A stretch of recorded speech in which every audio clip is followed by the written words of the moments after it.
we covered in class?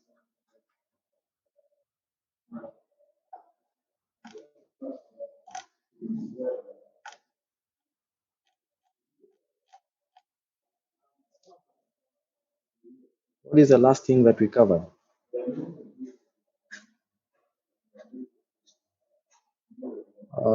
Raj Gami.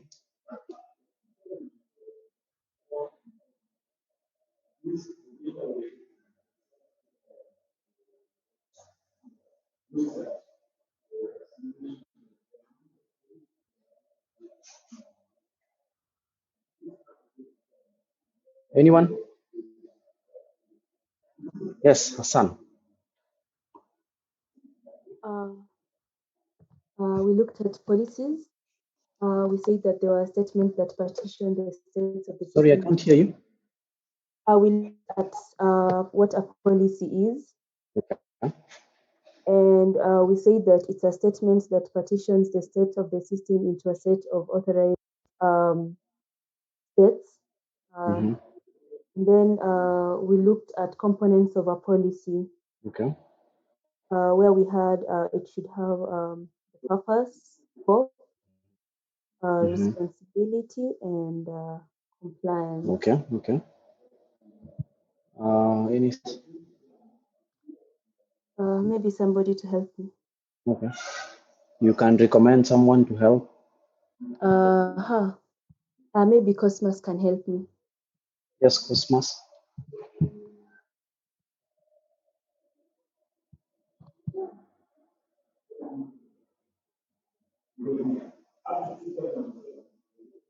Cosmos, what did we cover in the last class?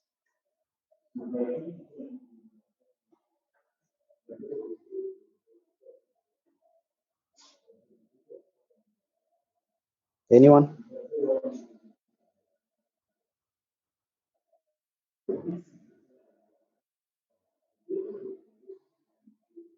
Steve Wanye?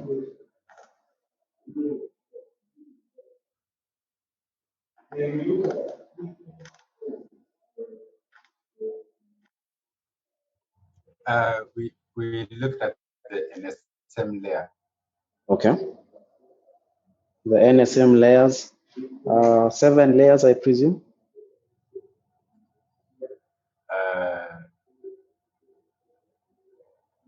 What did we say about the NSM layers or the network security model?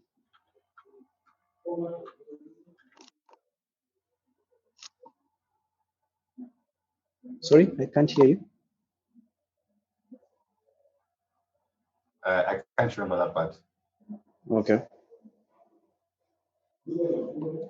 So we mentioned the SANS security network security model, which finds a couple of layers, especially if you're looking at security from a network's perspective. So you have the physical layer, the VLAN layer, the ACL layer, or the equivalent of the network layer. Then we have the software layer, then the users, the administrative users, and the IT department layers. The idea is to try and look at the different perspectives or the different components in a network, but will actually be secured individually. Then I think eventually we looked at the defense in depth model, the defense in depth approach, and we said the differentiating factor is the defense in depth model or approach is a bit more flexible. It's not limited to a network. You could have devices that don't communicate with the external network, but we could still look at what are some of the mechanisms or tools you can put in place to try and harden the device, try and protect the data, try and protect users of the data, applications running in the device, and so on. So it's not just limited to networks, but applies to virtually everything that you can have in a network, including IoT devices. We also looked at a couple of models and frameworks that guide policies. Then I think I gave a case, a typical IT organization that has different functional units and different um, jurisdictions, so to speak, for these different functional units. So the functional units have different roles and duties in that organization. And based on these roles and duties, they also have, uh, they will require different mechanisms, uh, access control or hardening mechanisms or network protection mechanisms to try and enhance information security from a holistic point of view. I got a couple of uh, feedback or answers from the different breakout groups. Uh, it's interesting that you've actually factored in um,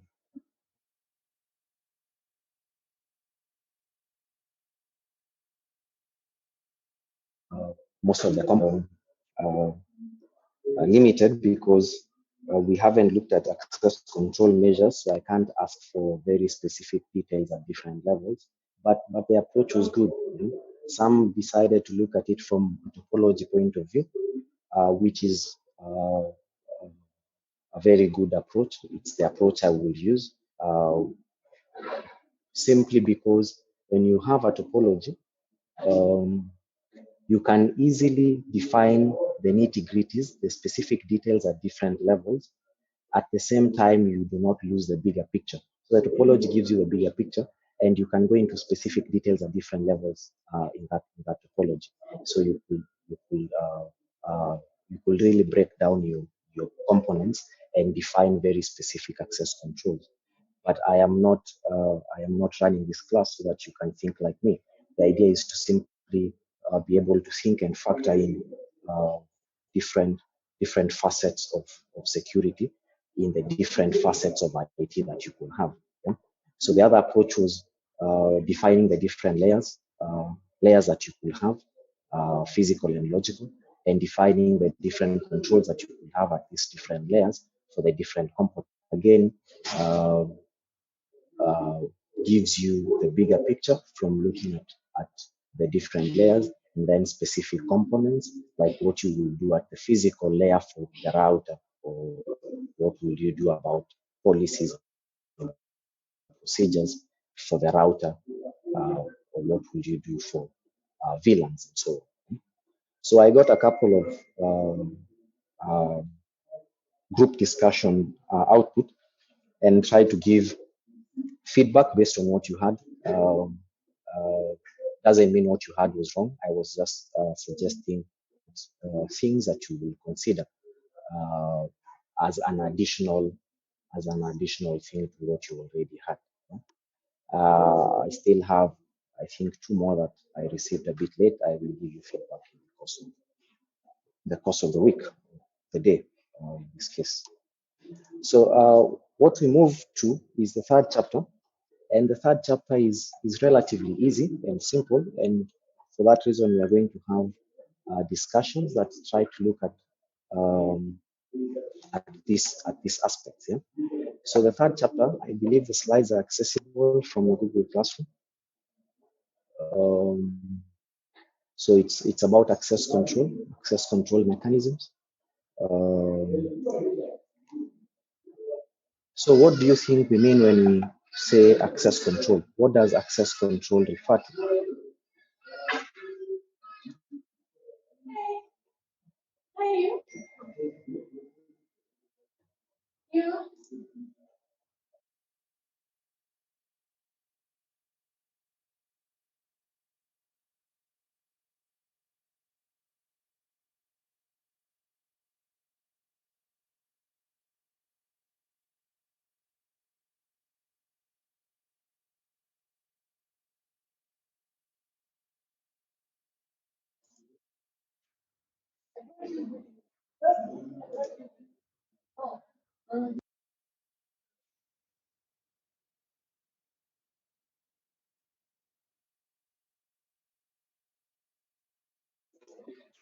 Sorry about that. So I can see a suggestion to have discussion questions from the previous chapter. Okay, I can take any questions you have on the discussion or the previous chapter before we look at access control mechanisms, just so that we are all on the same page.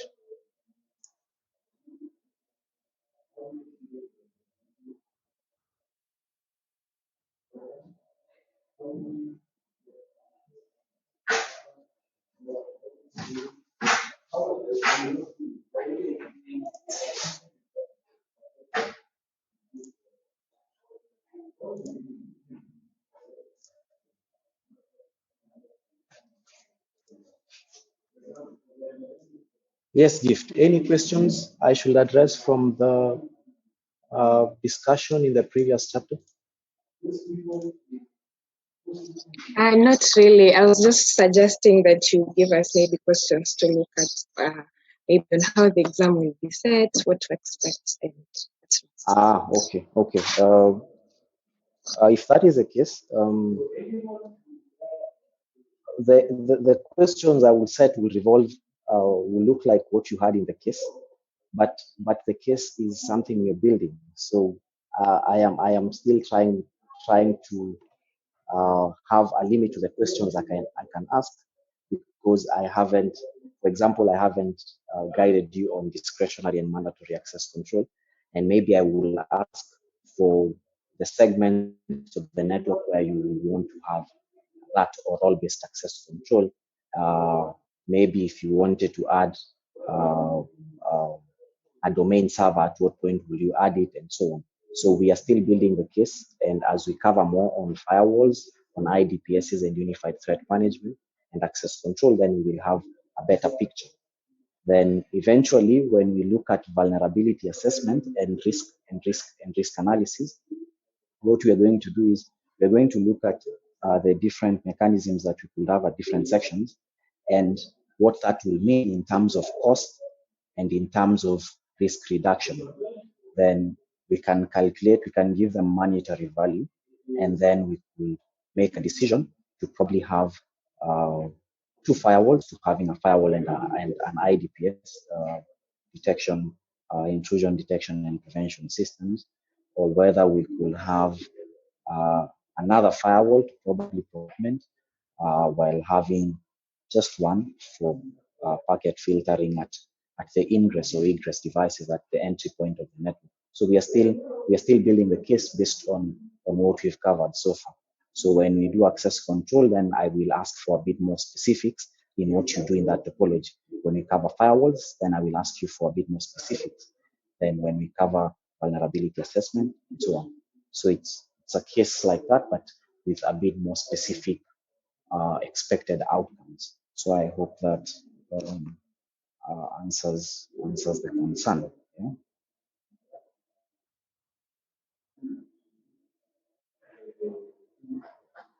Okay. So we look at access control.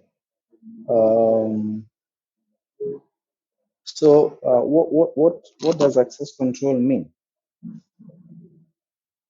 What is your understanding of access control mechanisms or access control as a term that you come across a lot in security, information security?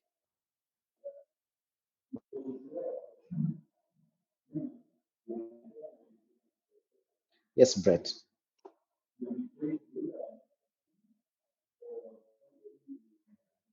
Access control is a mechanism that states which user can access a particular resource in a system System. So or in okay. environment. Or an environment. Mhm. Any other take?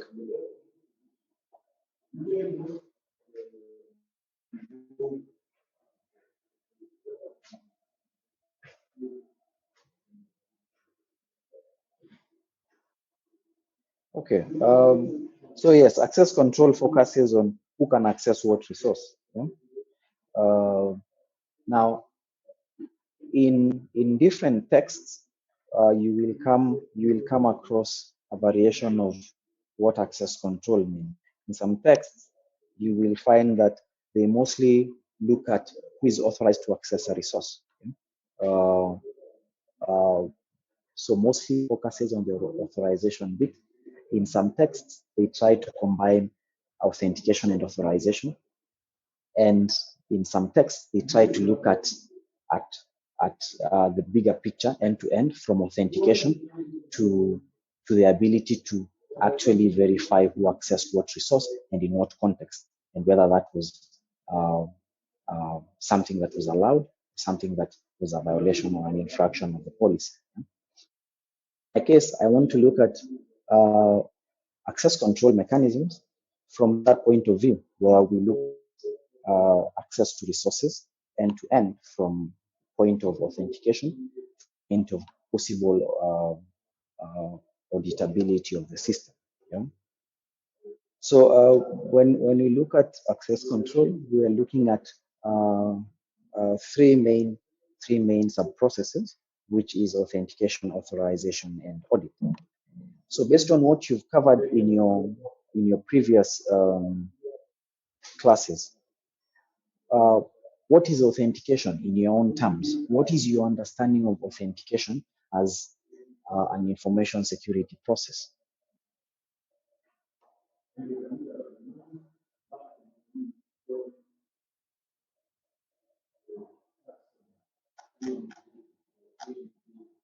Helen Kokach.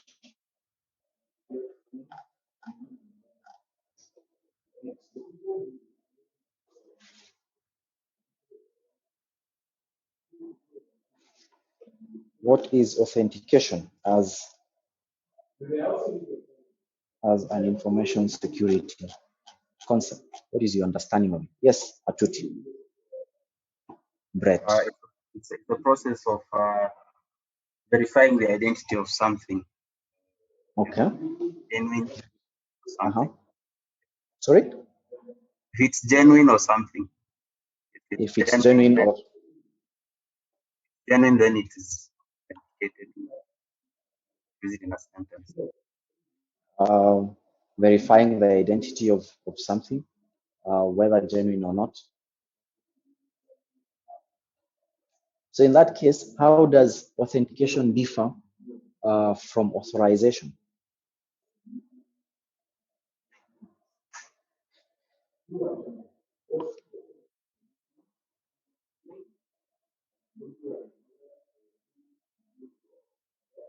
How does authentication differ from authorization?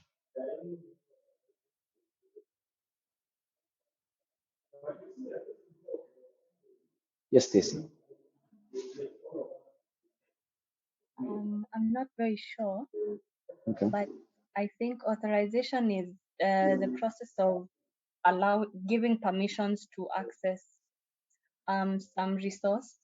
Mm-hmm. And then authentication is the process of checking whether someone trying to access resource has the actual permissions to do that. Come again? For both of them. Yes. I was thinking authorization is the process of giving someone the permissions, like giving someone the access rights to certain resources. Okay. The authentication is checking whether a certain person trying to access resources has the permission.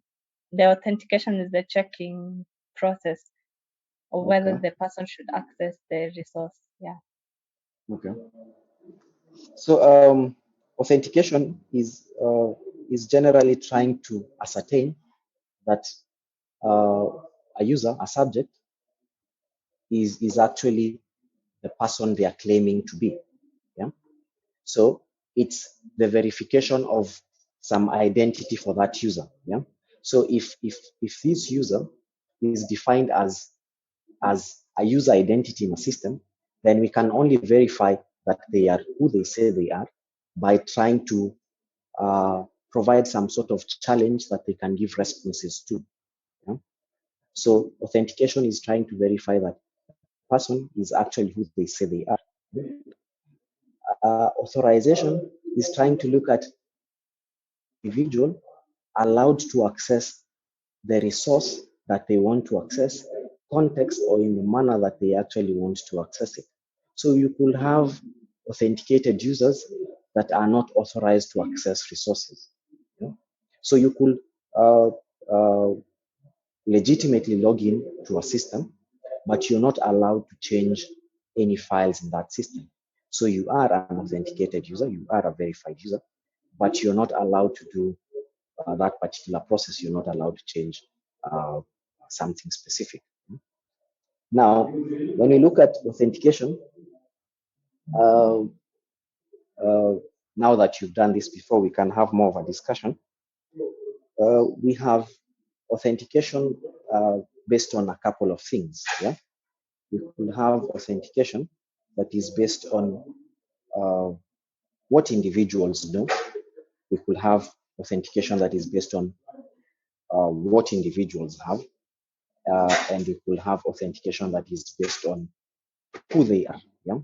So that mostly revolves around passwords and key cards or cards, fobs, and probably biometrics for what they are. Now, before we look at this individually, I have had a particular issue that has bugged me for a little over a year now, and maybe the class can help in that. Yeah, where does these security mechanisms, where you have security captures, where do they fall? Are they what we are? Are they what we know? Are they what we have? Where do captures fall under? Maybe we could have that discussion before we look at specifics on passwords and passphrases and the rest of authentication mechanisms. But where do captures fall in? The security captures that you have a lot of in web systems, especially.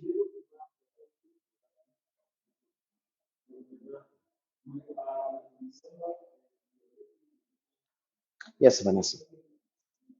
Well, just thinking about like a high level point of view, because Okay. captures try to, I think they try to ensure that it's not a robot in the system. So I'm not really sure what you mean by what we are, but I guess maybe it can fall under what we are. Like, are you a robot or are you a human being?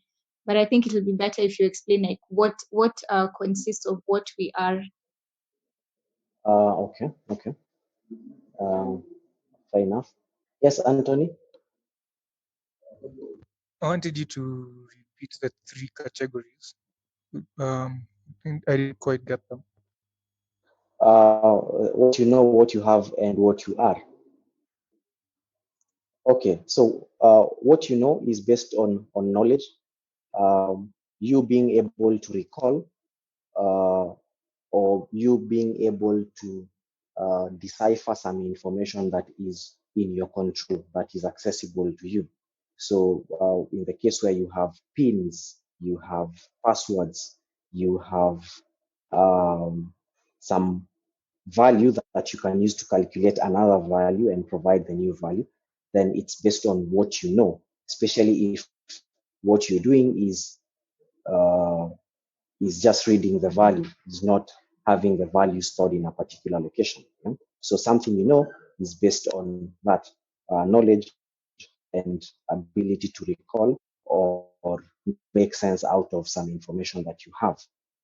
What you have is something that is in your possession. In most instances, a physical component. Yeah.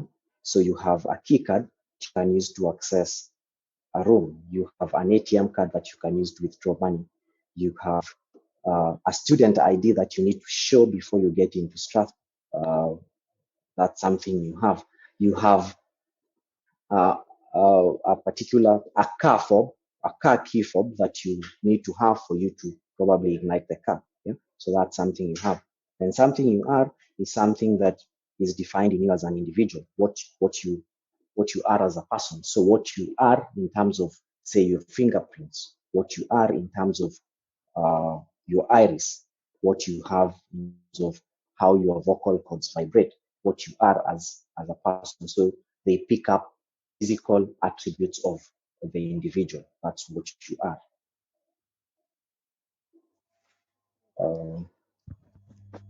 So I hope that helps. Yes, and by thinking, I think captures the closest category I think you can put it into is what you are, because those authentication methods that are based on what you are, like for example the biometrics, they use like pattern of your biological makeup to know who you are. And I think you can also argue that with captures, like they use they track how you move, how you on the page. Okay. I think in a sense it captures like that's like a feature of you as a human, or like how you move how you move across the screen. I think it's like a feature of you as a human. So I think the closest category is what you are. Okay. And that clicking aspect, you probably need to click on something specific or identify something that you actually know. Sorry, repeat that. Can you repeat that? I'm not saying I'm not invalidating what you said, just a different perspective. Yeah? If you look at captures, you probably need to click on something. In some cases, you need to identify specific items based on. What about that clicking aspect? What about that ability to identify a car from a bus from a palm tree? Okay, so I think that specific capture version would more closely, like, would be better categorized as what you have. What you have. What you know, sorry. What you know. Okay. Yes, Vanessa, your hand is still up. Oh, sorry, I forgot to put that down. Okay. Waweru? Okay, so I would also like to comment on that. I seem to get the dilemma whereby you can say that it checks for who you are, whereby it wants to distinguish between whether you're a robot or a human being based on certain your clicking patterns, your keystrokes, and whatnot. However, there are also other captures that check, for example, the boxes of telling you to look for traffic lights here. Yes, in picture. So it's looking for what you know. And also you can say that you are what you know, basically. And with the knowledge that you have knowledge. So it kind of encapsulates all those things. However, I would say that the first one, whether on it checks on who you are first, and then all those other things cascade. So it checks on who you are based on what you know, and what you know is what you have. So you have, yeah. Okay. Any other take?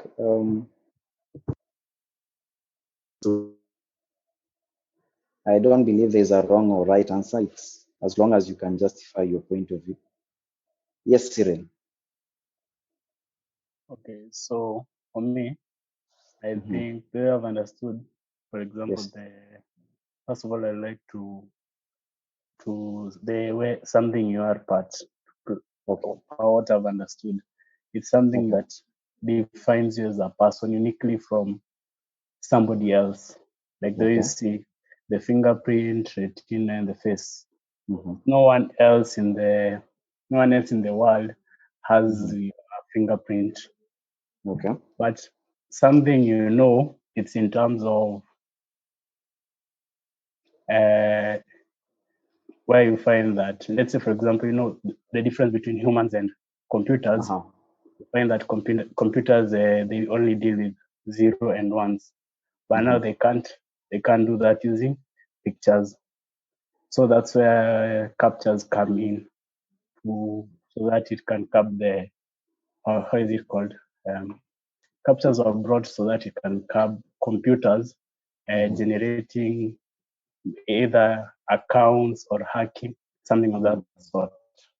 So I think captures will fall under something you know, because you can find that you, me, or anyone else, we can say what the traffic lights are.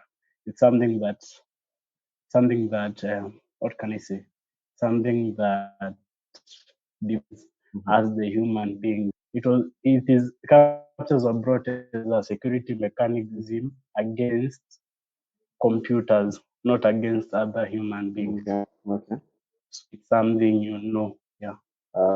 Okay, fair point. Except when you say they with ones and zeros and not images, I think both systems, in this case meaning you and computer systems, traverse both lines because you could do image processing and you could even do steganography, which implies you will have data with it and you can make sense out of the data within an image. You could also deal with numbers systems as a person, just probably same efficiency and speed. But fair point. Any other take?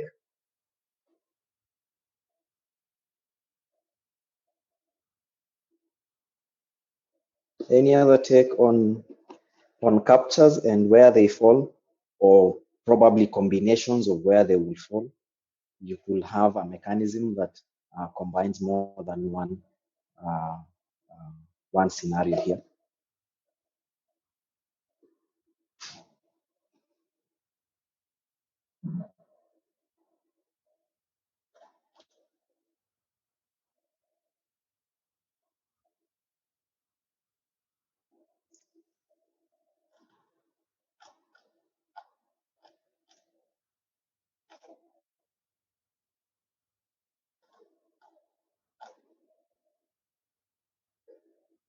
Victor Kimodo, what do you think?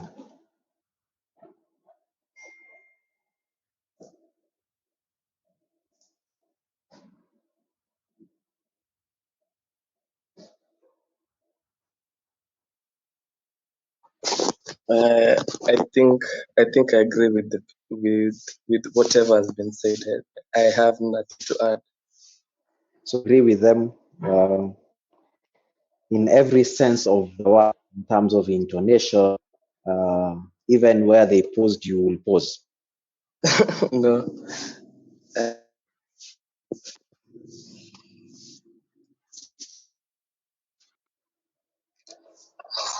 Okay. Any other take?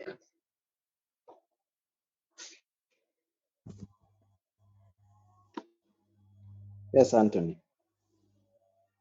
No, I just wanted to ask a question. So these three categories are really like a standard thing, or what you came up with to classify the authentication systems? When you try to generalize what they do, I will say you will come up with these three. Probably one more component that I might have forgotten to add, unless there's something I'm missing out, which will be location, where you are, because you could have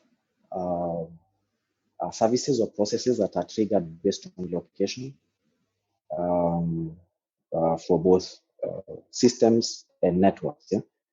You will have location as well. But when you look at all that you can have, then they will fall under these three categories. But if there is something I have left out, you could always add to it. No, I just wanted to know if it's like a standard. Yeah, more or less that. Yes, and where you are for location-based services, which if we didn't put as where you are, then we will have another conflict of a variation of what you know or what you have. Yeah? or a combination of the two. But yes, generally the 3 and the location, the 4. Okay. Okay, so we can start with what you know. So what are some of the most common implementations of that belong to this category? What you know?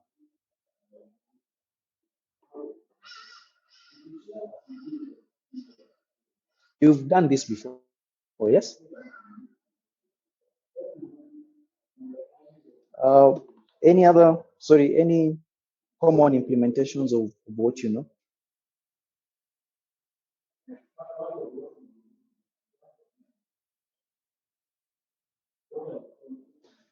Yes, Alan. Passwords and pin codes.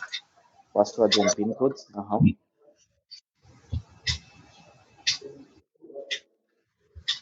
Anything else?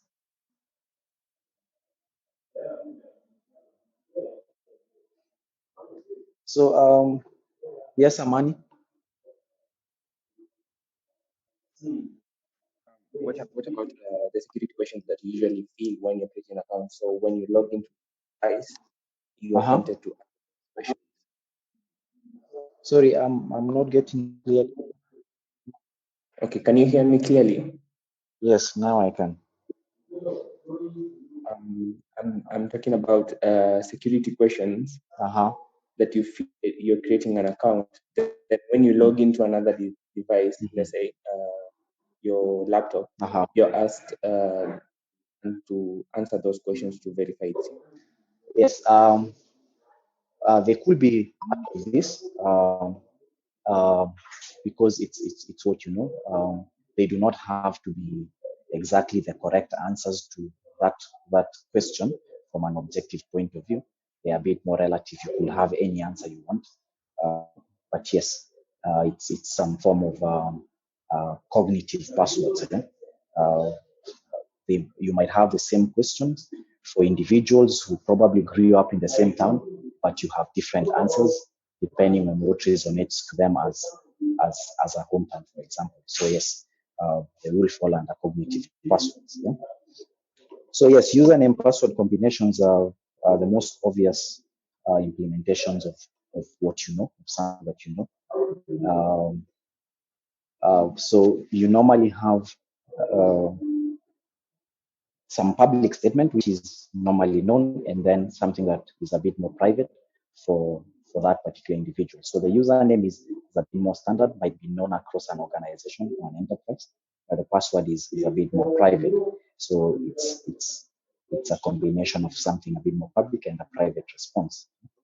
Now, when you look at password-based systems, uh, which reminds me, from a security point of view, you will notice that the word password is becoming less prevalent, and you will find people coming up with passphrases a bit more, just as a change in term to try and improve the security of the passwords themselves, try and have longer passwords.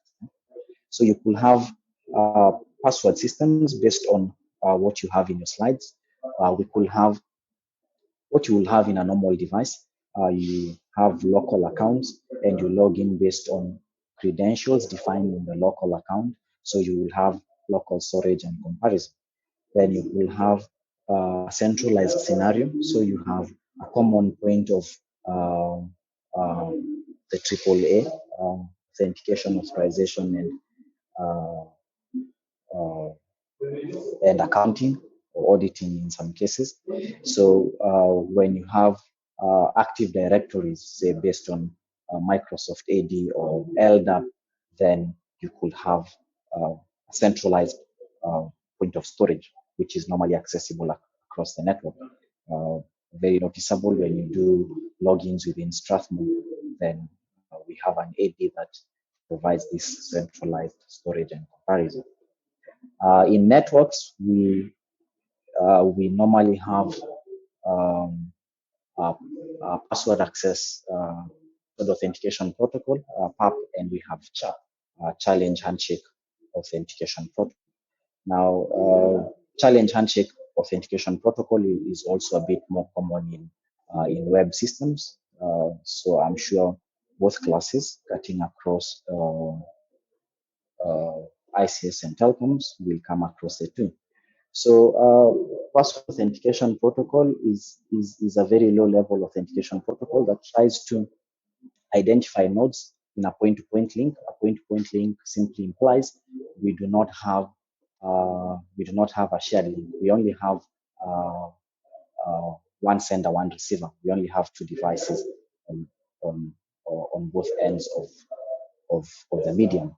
We could connections based on LAN, connections based on bus topology, CSMA, which would imply we do not have a point-to-point link. We could have multiple devices, and in that case, we can't do point up simply because we can't tell, we can't differentiate between the different devices that we could be connected to. So PAP is pretty simple. So a request, an authentication request from the supplicant, and some feedback from the verifying entity. Yeah. So it's normally a two-way handshake process. Yeah, where the feedback is either uh, not acknowledged or acknowledged, which simply implies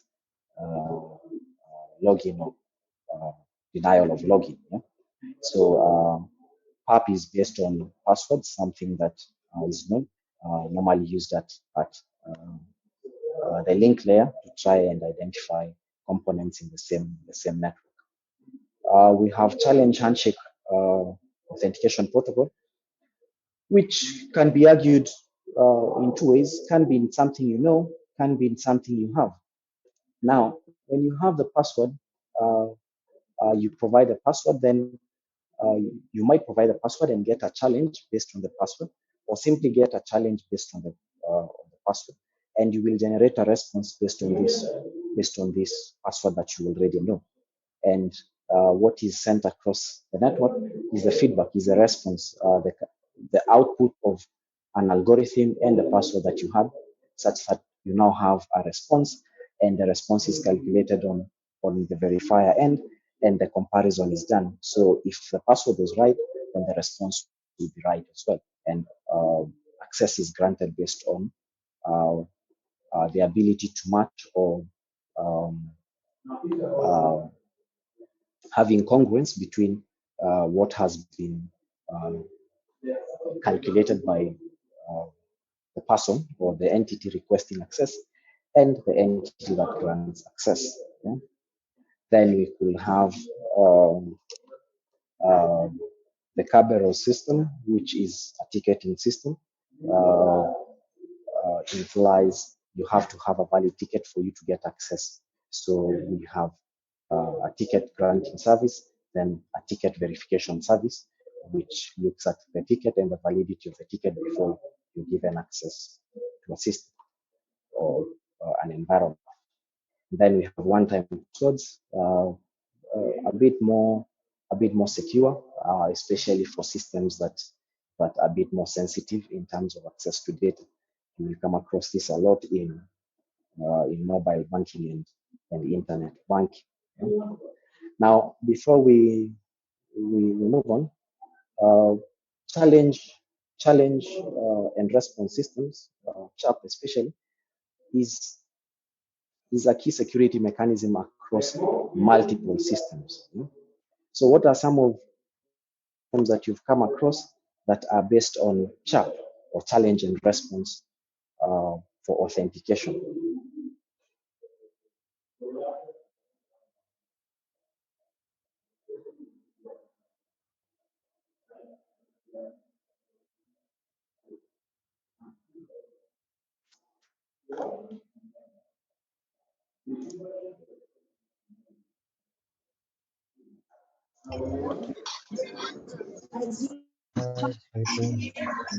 Bye.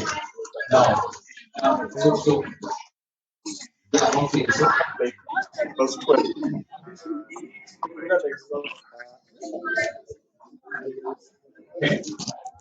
wenye wako na access to watoto na wako na autism. Okay, so yes, Brian. Sorry, I accidentally unmuted all of you. So examples of systems that you've come across that are based on CHAP.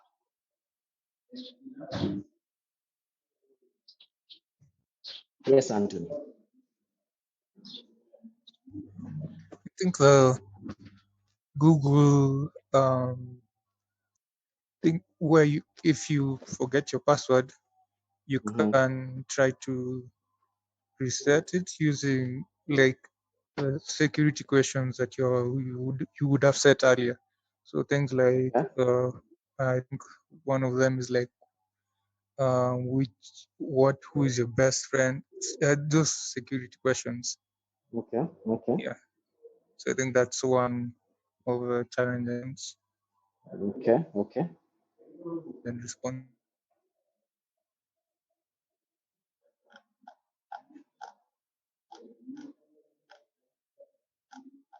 Let's see.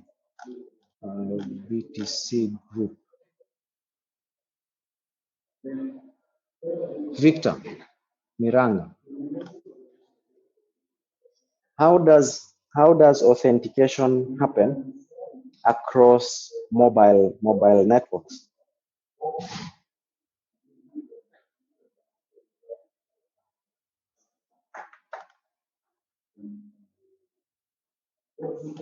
To be honest, I do not know.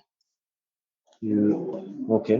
You've looked at mobile networks in your previous years. You've probably done that. You're doing a unit on that. GSM Yes, networks. it's now when I'm refreshing my knowledge on it.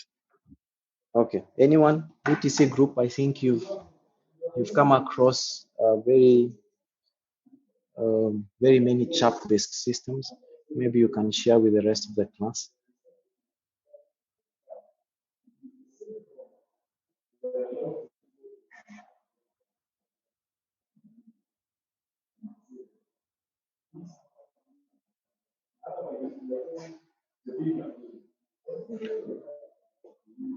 Gift.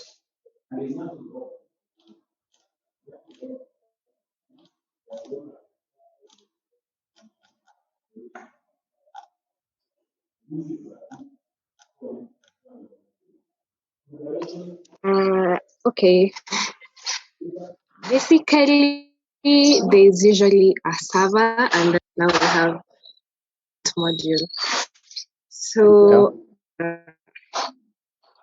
like for CHAP, what happens is like I think the client, I've forgotten, but I think the client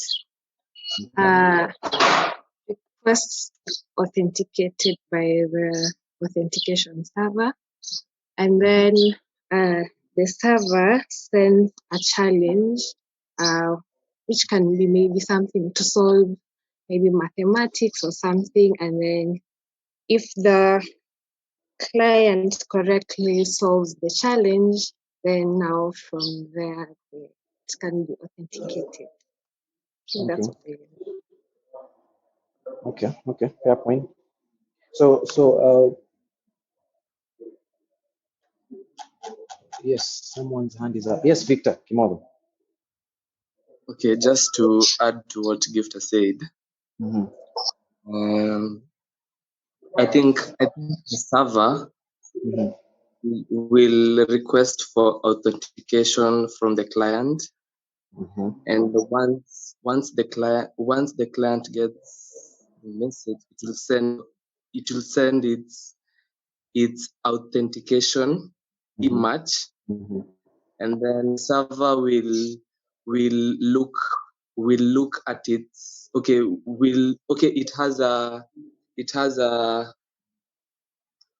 It has a storage for the matches that are with the clients. So it will check with its database, and if it matches, I think the connection will be set up. Okay. Yes, Ukiru.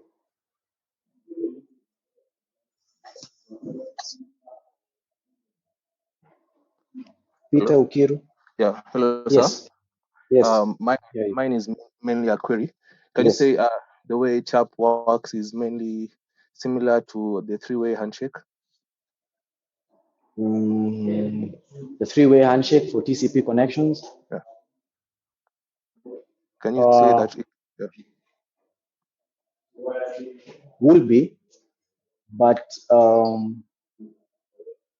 more like how the CRC will work in that case, how the cyclic redundancy checks will work, or internet checksum will work. Yeah? The value is calculated based on the data that is being transmitted. So if you have interference or you have loss of packets along the way, then the summation of, say, the data sets across the different packets will not be equivalent to the internet checksum or the CRC. And consequently, we can conclude that we had an error in transmission, and based on that, TCP will request for retransmission. Yes? So it's more of maybe the error checking bit. That's something we will compare it to if you wanted to look at challenge handshake from an application point of view. Yes. Yes, Michael. Yes, hello, can you hear me? Yes, we can.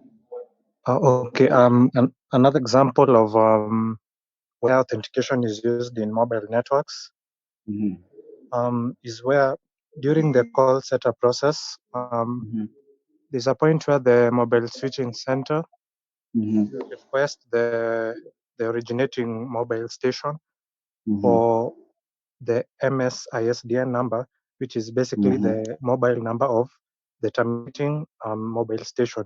In other words, the person you are calling. Yeah. So I think this number is unique, and when the originating mobile station responds with it, that's where the mobile switching center will be able to use it to determine the location of the terminating station so that ringing can occur. Okay. I don't know if that's an example. Yeah. Would be a very good example, only that you will actually be calling individual, meaning access will be granted already. Yes, authentication will have been done already. Oh, yeah. True. Okay, so maybe as a class, you can look at these algorithms. They will help, but mobile networks are mostly based on CHAP. CHAP because in some cases, some of the keys that uniquely identify individuals cannot be transmitted, especially across the air interface, the wireless interface between your phone and the nearest mast, which you call a base station. So, and because you could easily determine the IMSI, which is the unique identifier for a mobile station, internationally recognized, then we try to avoid sending information across the air interface. So the idea is you generate another key that will be based on the previous key. Now, for GSM-based networks, so from 2G to 3G to LTE, introduction to 4G, we have variations of A3, A5, and A8 algorithms, which are basically there for security across the network. Now, the authentication algorithm, specifically that looks at verification of the user, is the A3 algorithm. And this is based on an identity key that is unique to every SIM card, which normally is stored in the SIM card. So the combination between the SIM card and the phone is what the telecom students refer to as the mobile station. So this key cannot be sent across the network, yeah?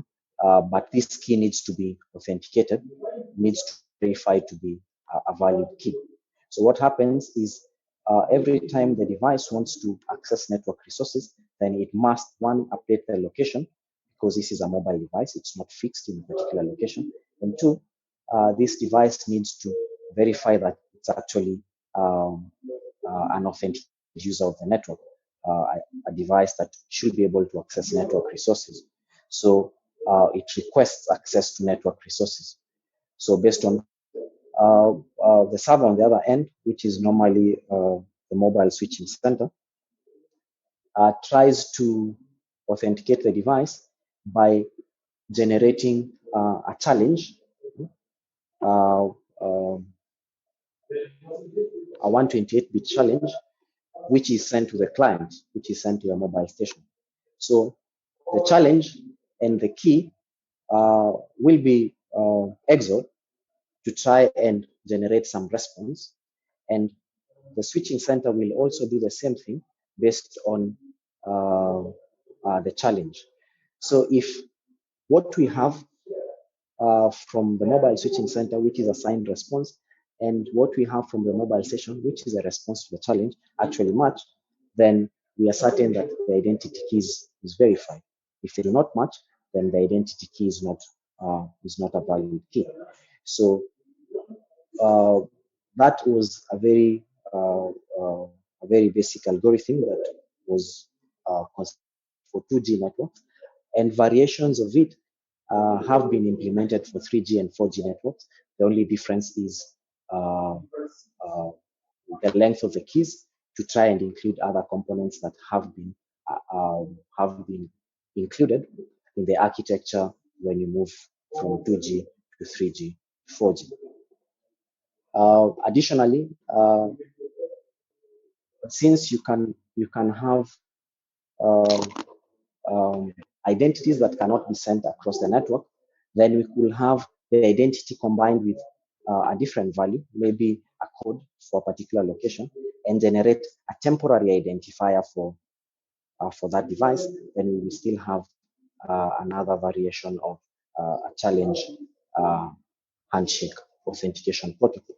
Now, in the case where the key is what is defined in the SIM card, and you can only get the key through accessing the SIM, then that chap will be based on something you have. It's based on the SIM card that is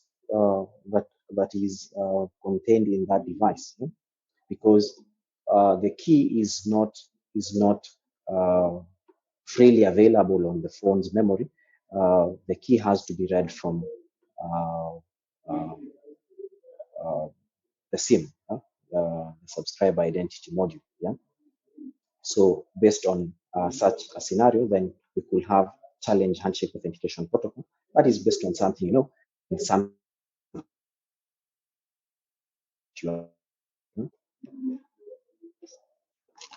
So I hope that helps. So you can look at A3, A5, and A8 algorithms just to try and understand information security across mobile networks. So A3 is for authentication. A5 is for message and encryption across the network, and A8 is for key generation. So A8 tries to generate the key that is going to be used in A5. So, but all this is based on three triplets authentication triplets that are defined in the A3 algorithm. You can probably look at the three algorithms just to have a slightly better understanding of it. I could include them in your slides just to give you a rough idea of how CHAP works. So I hope that makes things clear. Yeah.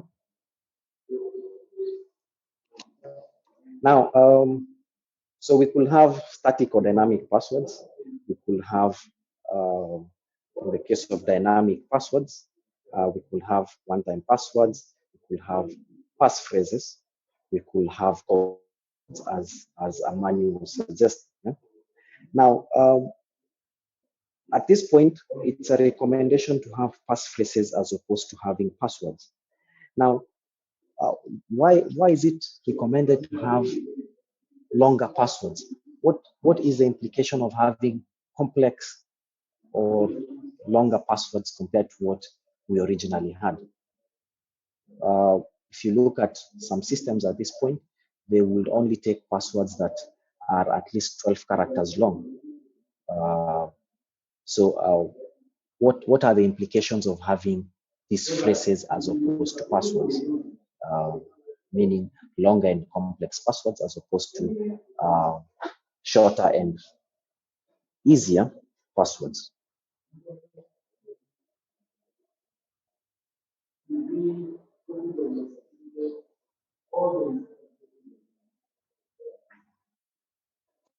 Yes, Nicole Mukai.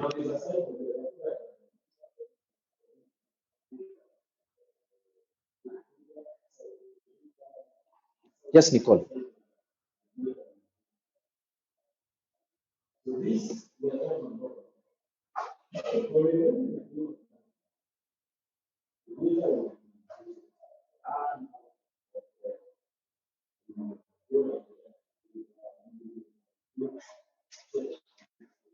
Yes, Jesse. I think in case of a brute force attack, it becomes harder for the attacker to generate the characters because they are longer. So the longer the password, the harder the combination of the characters to form a password. Okay, but they will eventually generate the password, hopefully. Yes, but it becomes now harder and more complicated. Okay. Quantify the hard and complicated into more relatable matrices. Okay, in terms of time, it will take a longer time. And in terms of also the computing power to generate a bigger value. Okay. Yeah. Okay. Good point. Yes, Moses. I'm thinking the reasons for the longer and more complex passwords is to avoid of the different type of attacks. Okay. One of them is a force attack. The other one is dictionary attacks. For example, if we have password combinations which include special characters and numbers, those values aren't in a dictionary, so dictionary attack will be mitigated. Yes, that's true. So when you look at dictionary attacks, you could have a table of hashes for all known words and probably all known combinations of words. Now, at OS level, operating system level, one of the most effective password cracking tools is OffCrack or PHCrack, and it's based on rainbow tables, which is basically a table of hashed values. Now, if you have these hashes, combinations of words, then it is possible to guess the passwords. Yeah? It is possible to get a value that actually matches. In the case of a brute force attack, I do not have timeouts such that if we get five attempted logins in say a minute or in 3 minutes, then we lock out the account. Then it will be possible to generate all variations of characters. Now, having passphrases is based on two age-old security principles that guide almost any mechanism that is put in place. The two principles look at one, trying to make it as costly in terms of computational power as possible for a potential attack. Yeah? So the idea is to make it so costly for the attacker to get the information that the value they will generate from having the information is not comparable to the cost they've spent in trying to get the information. So when you look at almost all mechanisms, they will try to look at that first. So trying to make it so expensive to get the data that if you got the data, the reward you will get from it will be too little compared to what you spend in terms of time, in terms of computational power, in terms of actual cost to get this information. And the second principle is mostly hinged on time. And the idea is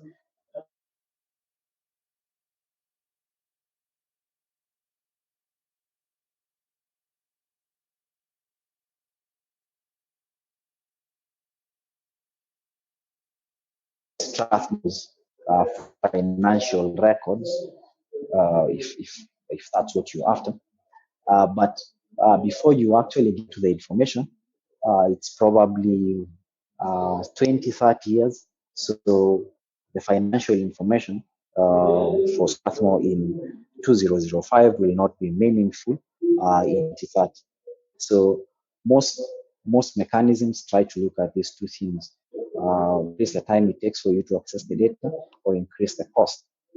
Now, if we look at passphrases that are long enough and have combinations of characters, for example, you have a 10-character password that is a simple password, consists of lowercase characters only.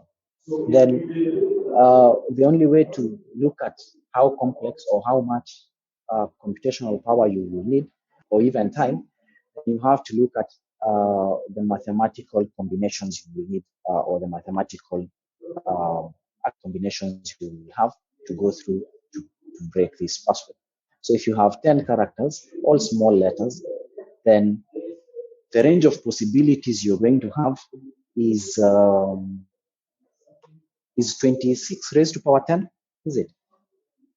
The total number of variations you could have per character position is 26, because they are all small letters and there are 10 positions. So if you look at all possible combinations across 10 characters, then that will be 26 raised to power 10. Yes? Is it?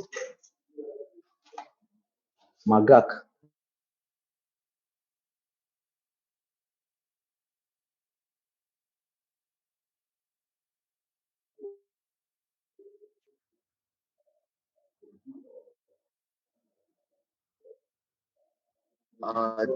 Just 1 second. Okay, so you can record the value when we will get to you. Then yes. It's 1.41670957. How many characters in total? How many numbers in total? About 14. Is it 14? 14. And what are the first two? 1.4. I'm seeing 1.4 here. Yeah. So 14 and how many zeros? And 12, 13 zeros, give or take. Something like that. So around that value, yeah.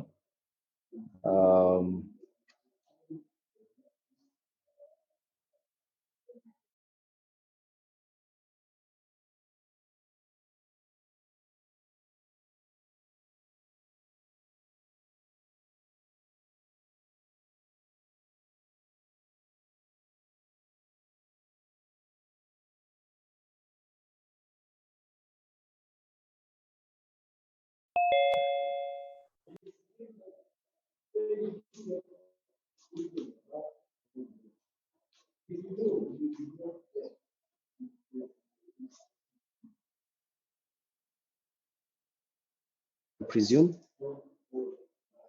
Now, if you had a similar password, 10 characters, and you had combinations of characters, so you have small letters and capital letters, and you have numbers and special characters as well, then what will be the total number of possibilities that you have?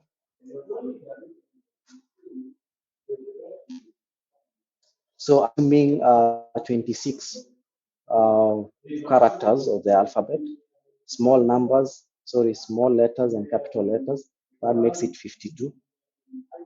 10 number values, that makes it 62. special characters,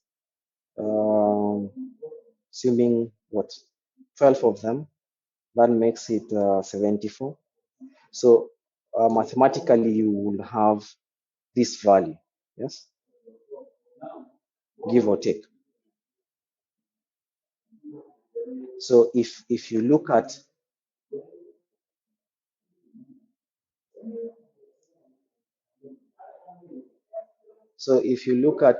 the resulting values, if you compare the two, then you have much more combinations that you have to go through if you had combinations of passwords and characters than if you had just small letters. Now, assuming you have a normal device with operating system and normal operations, you're probably using 25% of your processing power. So you have approximately 70% available to you. 70% of 2.7 gigahertz will be approximately what?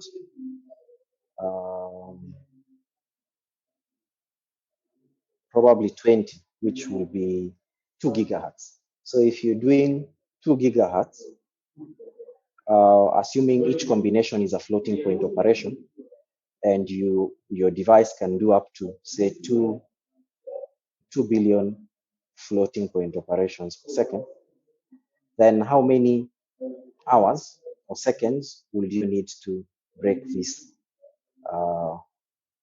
password from a computational point of view?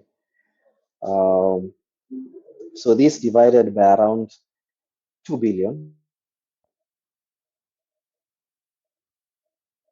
will be what? Around 70,000 seconds, which will translate to a couple of hours.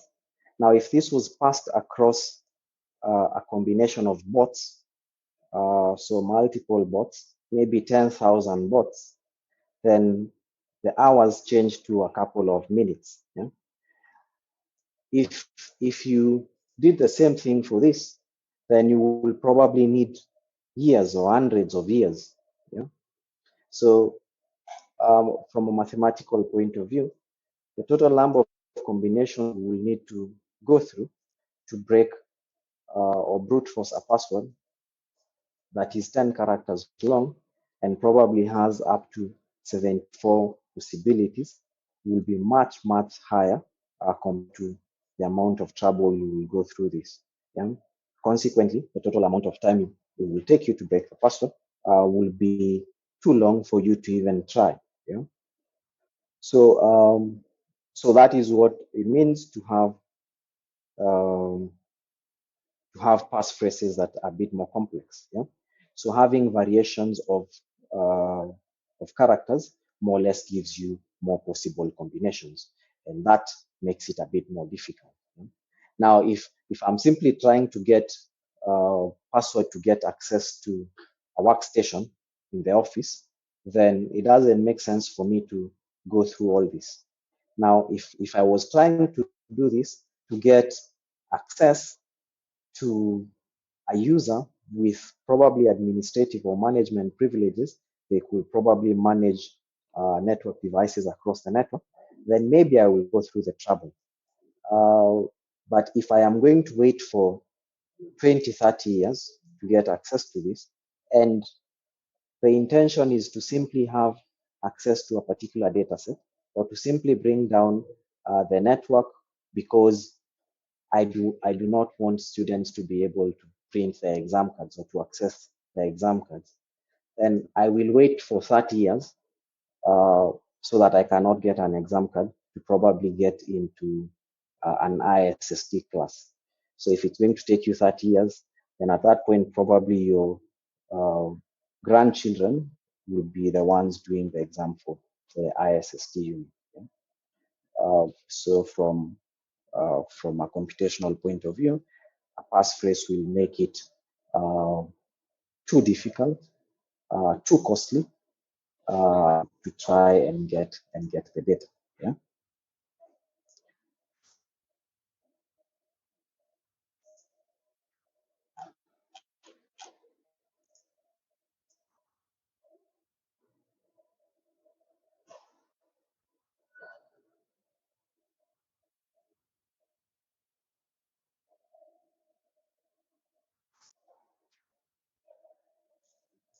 So any concerns on the passwords?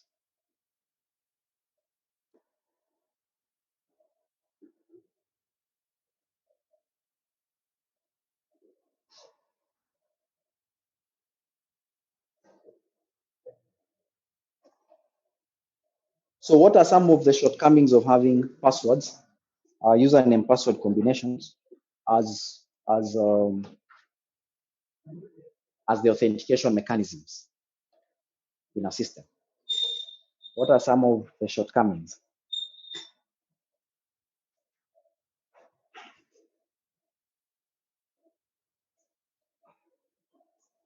Yes, Steve. Wanye. Most users tend to pick an easy to remember password. Okay. So it will be easily crackable. Okay. So in some cases, you will come across what they call the eighth layer of security, which is normally the users, the people interacting with the system, and in most cases, they are the weakest link. So if I am looking for an easy to remember password, then most likely it's an easily guessable password or an easily crackable password, yeah? Assuming the word actually exists. Yeah? We could have easy to remember passwords that are passphrases that are also difficult, more complex to crack or guess. But in most cases, passwords are easy to guess and very simple. In fact, when you look at some of our history's most vulnerable systems or most famous attacks, they're actually based on easily guessable passwords for people with very high capabilities in the system. One obvious individual that was famous for that, probably no longer does it, is Kevin Mitnick. You can find quite a number of books on that, and he actually says that the secret to getting to people's passwords is trying to simply understand them. So social engineering as one of the most common ways of attacks to try and get user credentials. Any other shortcomings of having passwords?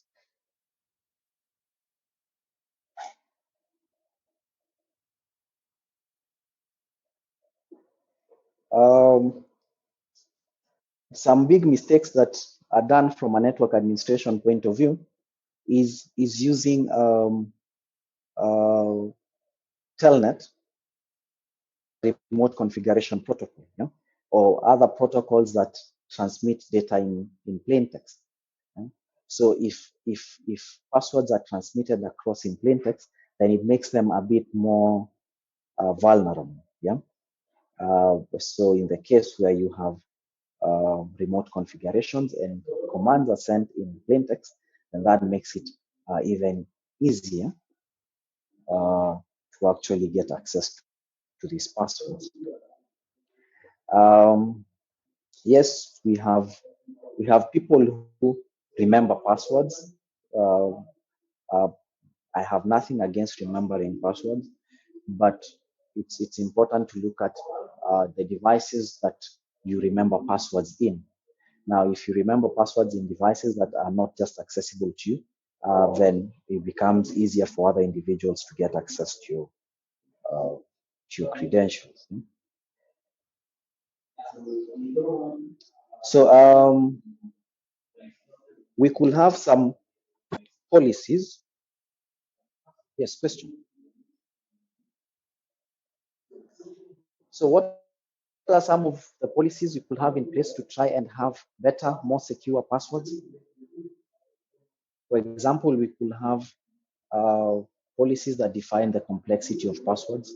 So we have systems that implement controls to make sure that what you have is within certain threshold, probably not shorter than 10 characters, probably a combination of more than 3 variations of characters, small letters, capital letters, numbers, and so on.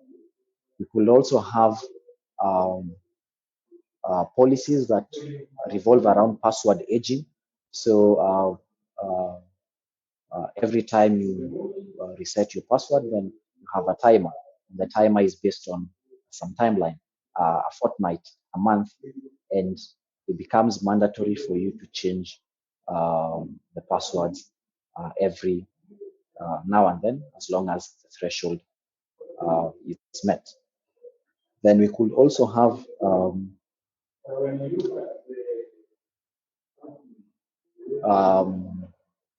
locking mechanism. We could try and have attempts, the number of attempts that can be attempted within a particular duration of time. That is especially important for network-based devices because some of these devices are not originally computational devices, meaning the amount of computational power they have might not be a lot. So if you give them very complex passwords, very long keys for encryption, if you're using SSH for data transmission, then it means it's going to be a bit more slow. You're going to experience a bit more latency trying to decrypt data or trying to authenticate the users. Yeah. So in some cases, you can cases that revolve around at what point do I get a timeout based on the number of attempts within a particular duration of time. So that is especially important for network-based devices. Yeah? You've seen systems that look at more or less review or audit your passwords, and probably the next time you log in, you get notifications that you have very weak passwords and you should consider changing them. Some actually force you to change them because uh,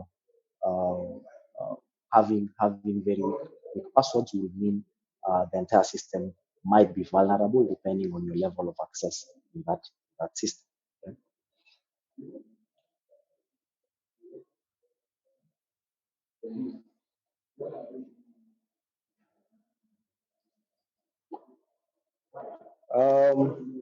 Now, in telecoms, you come across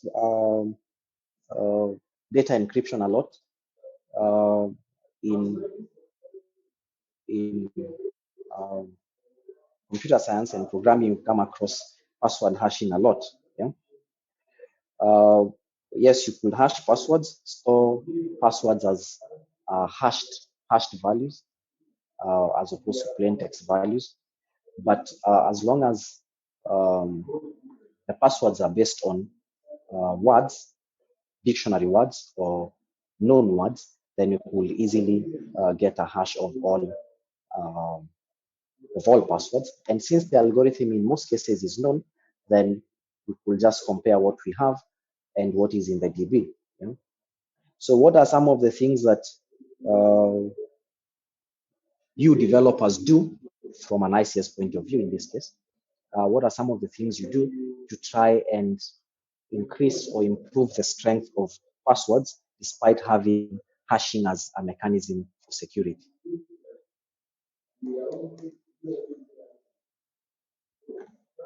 Yes, Wanye. Sometimes you're advised to use salts where you append a certain set of characters to the password before hashing to increase its security. Okay. Yes, very common to have salting. So you have addition of salts characters at the beginning or at the end of the password to try and have a complex for hashing is actually done. Yeah. So that the hashes that you have, in case the DB is actually compromised, then becomes a bit more difficult to come up with hashes that will correspond to such a password. Yes, Brett, your hand was up. I had the same idea as Stephen for Okay. hashing. Yeah. Okay. Anything else? Yes, Stephen. Wanjiku? Can you hear me? Yes, yes, I can. Okay, I also came across a new one. Uh-huh. It's meant to curb keystroke logging. Okay. Curb keystroke logging. So instead of actually typing the password, the password is displayed in matrices on the screen. Okay. And then you select the matrix where the password is. Ah. Yeah. Okay. Sounds interesting. I haven't come across it yet. That will be particularly interesting considering some individuals seem to be allergic to maths. Now, if you go to matrices and vectors, then you're actually in trouble. It's a nice approach. I'm not sure about the psychological acceptability of it, but it will be really nice to have that generated. You could also have devices that generate complex passwords for you that are pseudo-random, but that is only as safe as the device itself. Anything else?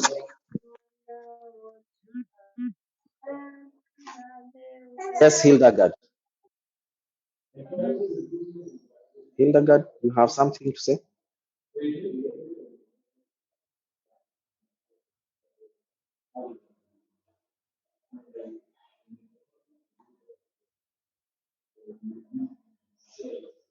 So some of the attacks that target passwords, most obvious being social engineering, shoulder surfing is a common one. One of the reasons why we have access control in terms of physical access to rooms that probably network and system administrators feel. We also have rules to try and avoid people standing behind them or standing next to them, just to try and avoid shoulder surfing. Sniffing, important for network traffic, especially if network configurations are transmitted in plain text. Yeah. So some common tools that I have come across are here. One of the most common is the repo, generally, of crack for OS-based passwords, especially Windows and T-based operating systems, and AirCrack NG for wireless networks especially. But there are many other tools that you can come across as individuals or as applications within suites in either pen test systems like Parrot, uh, or Kane, or in suites like Burp Suite, that generally helps you in vulnerability assessments. Yeah?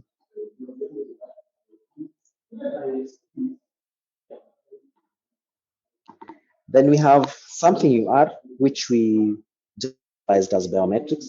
We could have biometrics that are static, your fingerprint, your iris, your facial scans, and we could also have some that are a bit more dynamic, your typing patterns, your voice when you speak,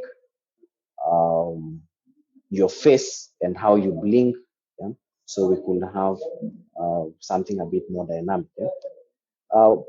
Maybe as a final thing, what are some of the challenges or shortcomings of biometrics as authentication systems? Because they seem to be very efficient and very secure, but they also have their shortcomings. What are some of the shortcomings that affect biometric systems or things that are based on what you are as a person?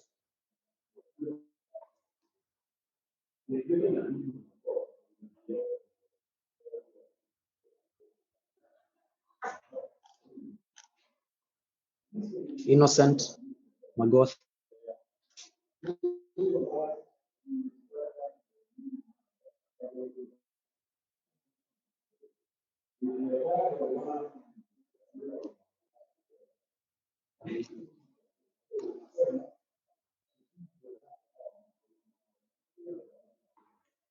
Mujera, Shannon.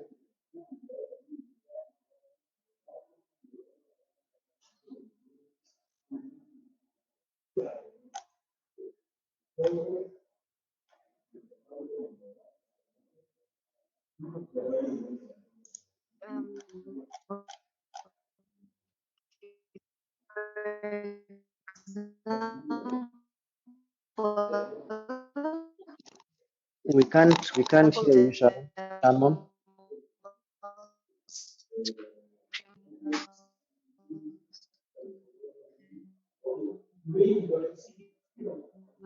To Shannon, for something example, seems to affect your you trust audio. someone and then take a photo of their, let's say, the retina, and then we can use them to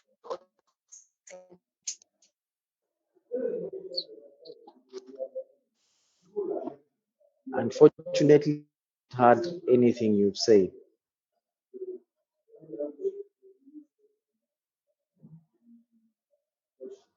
Okay, Isaac, your hand was up.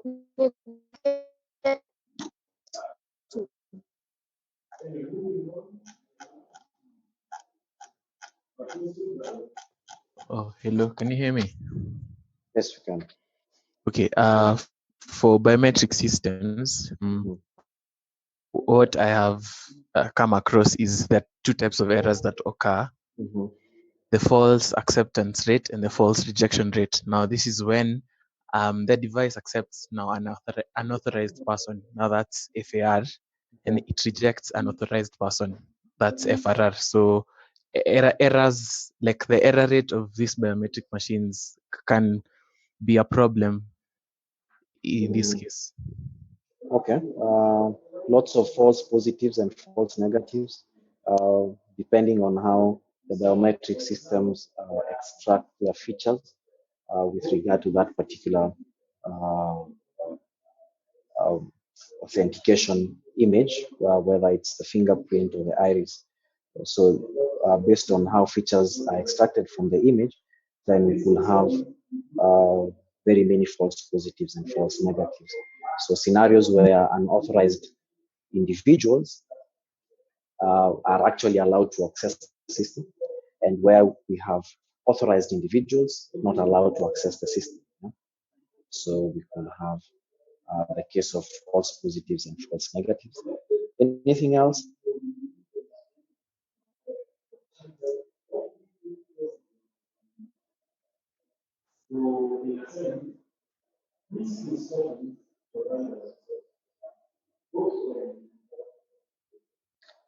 So the cost is a bit high. Also, when we look at authentication mechanisms, most of them try to have constantly changing uh, values, especially for values that are only known to the individual. So you'll have constantly changing pins, constantly changing passwords. You'll also have changing fobs and cards depending on uh, uh, how costly it is to come up with the cards or replace the cards. For biometrics, you cannot really say that you have you will use a different print, yeah, because the prints normally don't change. Yes, is it a fund?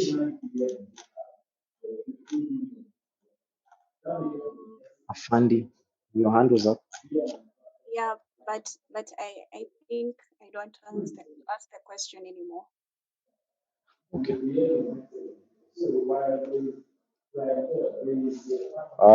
Okay.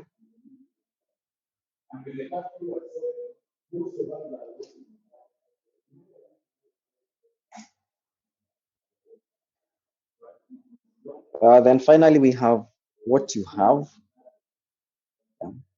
So typically cards and chips, or cards with chips, cards and fobs. Yeah. These are normally very prevalent when you want to have a physical access to physical control over physical access to rooms. So you will have biometrics. You have more of cards, key cards. You have cards for power. You have cards for different things. Yeah? So we could have um, cards that generate passwords for you. We could have cards that have chips that need to be verified. So in that case, you will have a combination of what you have and what you know. For example, if I lost uh, my ATM card, uh, my debit card, then it will most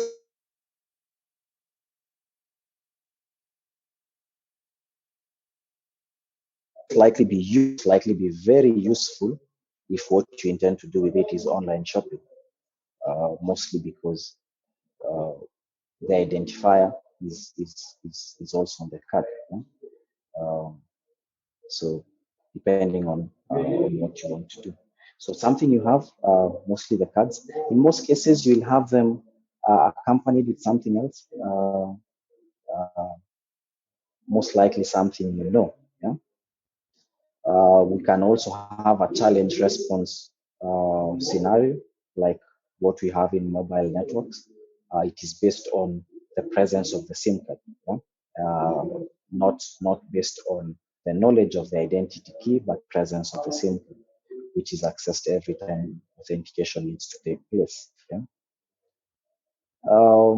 Same for biometric systems. You have normally combinations, maybe a scan and some PIN, a scan and some number that uniquely identifies you. So most modern systems will try to combine some of these methods. Yeah? We'll try to have a combination of what you know and what you have, what you know and what you are. Sometimes a combination of all of them. Do we have a scenario where we have a combination of all of them?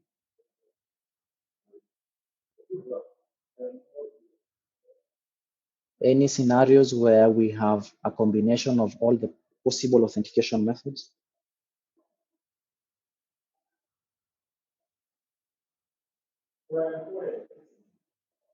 Yes, Stephen. Yeah, I don't really think that will work because it Uh-huh. will be too hectic for users to authenticate. I will agree with that as well. Too much. It's possible to have all of them, but will be too much. Yes, Wanye? Unless you consider fictional examples, like in the movies where the US military has the football, in a case where the president has to enter a key code and some biometrics, unless you consider fictional example. Yeah, it could be. Yes, it is possible, but that will be a system that is too sensitive. Yes. Yeah. But we see that in the movie. We are not sure if that happens in reality. Uh, I am also not certain. So yes, it is possible to have a combination of the three, but for normal systems, then that would be an overkill. Okay. So I think we'll stop there because I didn't give you a break. I'm not sure what the preferred approach will be. You prefer having breaks within the class of finishing earlier? You can let me know. You can have your module leader let me know, module leaders. So in the next class, we look at authorization. So we will look at what some texts refer to as access control in terms of access to resources within a particular context. So we will look at the differences between discretionary, mandatory, and role-based. We normally have a fourth one, attribute-based, which is normally sort of a hybrid, but that is something you will look at in your assignment number 1 when I post it. Yeah? Okay, so any questions, any concerns?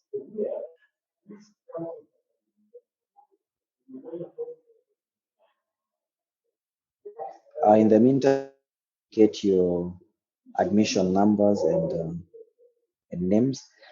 In the subsequent classes, before I leave, I would appreciate if you renamed your users to have your admission number, just like you're doing right now in the chat. Your admission number, hyphen, then your names. Yeah. I think that should make my work slightly easier when I do the attendance. So I will try and update your attendance this week, so you can keep checking. So please rename your usernames in the subsequent classes to have the admission number first, then your names. Yeah? Then you can group at the end. So any questions, concerns? Okay, then I think we can stop there. You're free to leave the class.